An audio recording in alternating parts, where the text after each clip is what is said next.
Congress BRS పార్టీలపై BJP Telangana రాష్ట్ర అధ్యక్షుడు రామచంద్రరావు తీవ్రస్థాయిలో ఫైర్ అయ్యారు. సింగరేణి అవినీతిలో బీఆర్ఎస్ కాంగ్రెస్ లది సమాన పాత్ర ఉందంటూ ఆయన విమర్శించారు. మంగళవారం ఢిల్లీలో ఆయన మీడియాతో మాట్లాడారు. సింగరేణిలోని నైని బ్లాక్ వివాదంపై సీబీఐ లేదంటే ఏదైనా సంస్థతో దర్యాప్తు జరపాలి. ఇది ముఖ్యమంత్రి మంత్రుల మధ్య జరిగిన గొడవల వల్లే బయటకు వచ్చింది.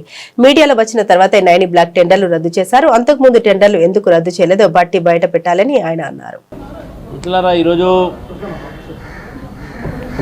మనం చూస్తూ ఉన్నాం, రాష్ట్రమంతా కూడా నైని కోల్ బ్లాక్ సంబంధించినటువంటి ఒక విషయాన్ని చర్చిస్తూ ఉన్నది. సింగరేణి కాలరీస్ సుప్రీంకోర్టు జడ్జిమెంటు ఆ రోజు యూపీఏ ప్రభుత్వం దేశంలో అతిపెద్ద కోల్ స్కామ్ చేసిన తర్వాత ఇచ్చినటువంటి నిర్ణయం ప్రకారము సింగరేణి కాలరీస్ సంబంధించినటువంటి ఒక వాళ్ళు తీసుకున్నటువంటి బ్లాక్స్లో నైని బ్లాక్ ఒకటి, అది పెద్దది. వాళ్ళకున్నటువంటి ఒక పాడినటువంటి ఒక ఏదైతే టెండర్స్ ఉన్నాయో అన్నిటికన్నా పెద్దది ఈరోజు నైని బ్లాక్. మరి బీఆర్ఎస్ ప్రభుత్వం దగ్గర నుంచి బీఆర్ఎస్ ప్రభుత్వం తీసుకున్నటువంటి ఒక ఆ రోజు నిర్ణయాలు సింగరేణి మీద, సింగరేణి పేరు చెప్పుకొని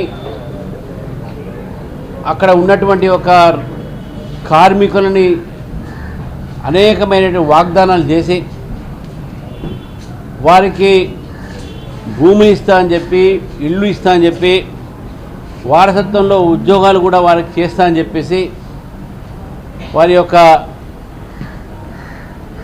వారి సంబంధించినటువంటి ఉంటున్న క్వార్టర్స్ కూడా వాళ్ళకి ఇస్తా అని చెప్పేసి అనేక మాటలు చెప్పడం జరిగింది. మరి సింగరేణి కోల్ బెల్ట్ నుంచే తెలంగాణ ఉద్యమం ఆ రోజు ఇల్లెందు ప్రాంతం నుంచి మొదలైనటువంటి విషయాన్ని మనం గుర్తుపెట్టుకోవాలి. ఏ సింగరేణి చెప్పుకొని ఆ రోజు బీఆర్ఎస్ పార్టీ తెలంగాణ ఉద్యమంలో వీళ్ళందరినీ వారికి ఇచ్చినటువంటి వాగ్దానాలు ప్రభుత్వంలో వచ్చిన తర్వాత అవన్నీ మర్చిపోయారు.